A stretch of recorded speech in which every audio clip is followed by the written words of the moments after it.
a gente fala que isso é uma palavra de Deus. Nós somos instrumentos do Senhor.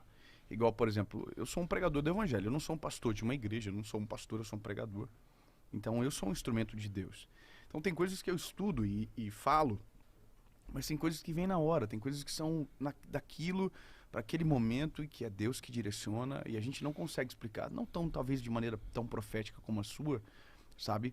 Mas isso é Deus falando com a gente. Isso mostra algumas coisas, Igão. Mostra primeiro que Deus se importa muito com a gente.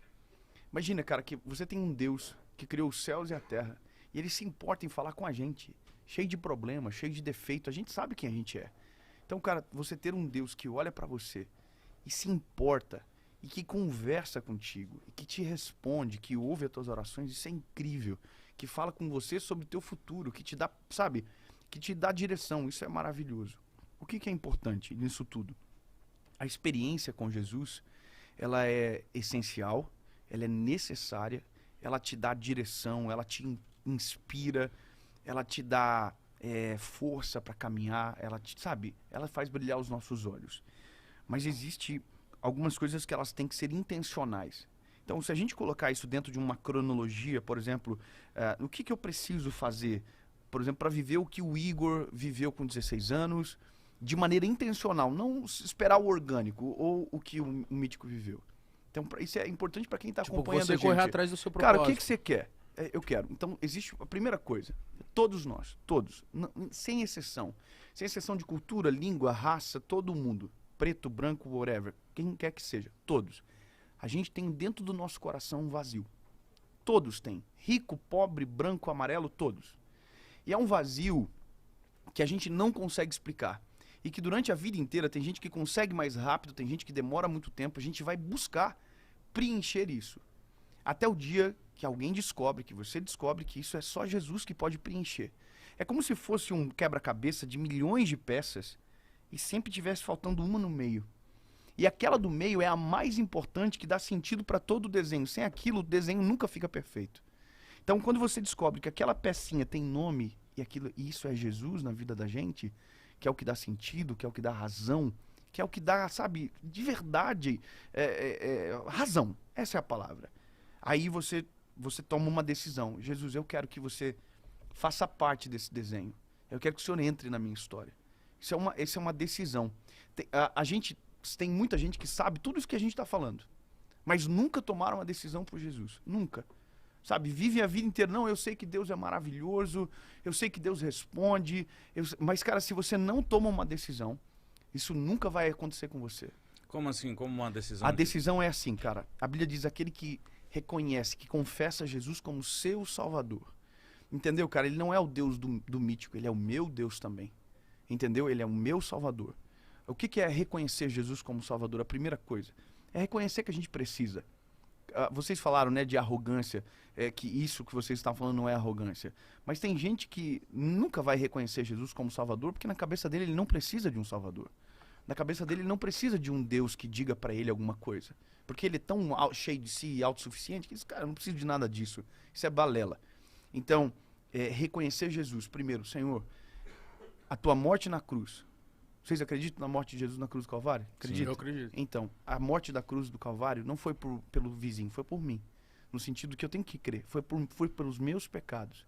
Então, porque esse é o que eu estou falando para vocês, é o que eu faço. Essa é a minha missão. Eu sou um evangelista. Eu apresento Jesus, mas se só as pessoas conhecerem, não muda nada. Então, tem que ter uma decisão.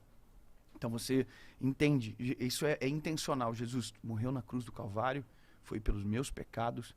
Eu preciso que o Senhor entre na minha vida. Aí a pergunta que todo mundo faz, que é a loucura de todo mundo. Não, eu só vou fazer isso quando eu for bom.